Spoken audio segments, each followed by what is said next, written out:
Hello! What's up mga idol? So ngayon, panibagong araw at panibagong video na naman tayo mga idols, no? So ngayon, yung project natin is gagawa tayo ng minimal tattoo. So request to ng ating client na si Boss Idol Lloyd. So syempre, pangalawang balik na to mga idol.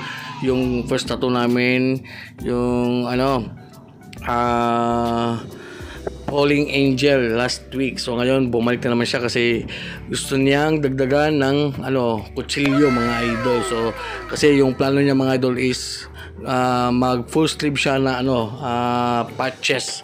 So kaya yun, kaya yung ginawa niya. So paisa-isa muna mga idol kasi nga para hindi mabigla yung yung balat, no? So syempre first timer yung natin client, kaya yun. So yun, syempre shout out pa din sa ating Big Waps Cartridges at sa Bronzy. So astig sa solid support mga idol.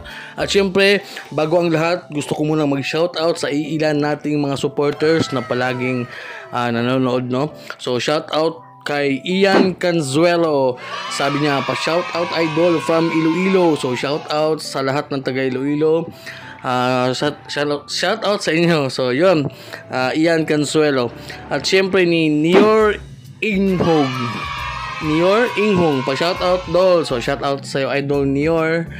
At syempre ni Darren Nangkilada. Pa shoutout next video idol ko. So shoutout sa iyo idol.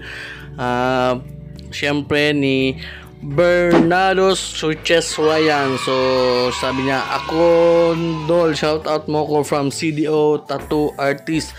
So shoutout sa lahat ng tattoo artist sa CDO. Shoutout sa inyo at lalo na ni Bernardo Suches Ryan. So isa din siyang mga idol, tattoo artist. So support natin yung kanyang channel, no? Bernardo's Riches Ryan. So yun, balik tayo sa ating tatuan mga idol. So dito na part mga idol, nag-shading na tayo. So dalawang size lang yung ginamit natin dito mga idol. So 5RL at saka 9RM. So yun, syempre yung voltage natin dyan is naglalaro lang sa 6 volt to 6.5 volt mga idol, you know. So syempre relax lang yung ating client dyan kasi nga hindi naman malakihan yung tattoo. Pero mga idol, medyo masakit pa rin to nga kasi nga masakit. So yun mga idol. So kung nagbabala ka magpatato mga idol, no, or taga dito ka lang sa Cebu or nandyan ka sa ibang bansa, so mag-inquire ka na at mag-message para mabigyan kita ng 165% discount. So yun.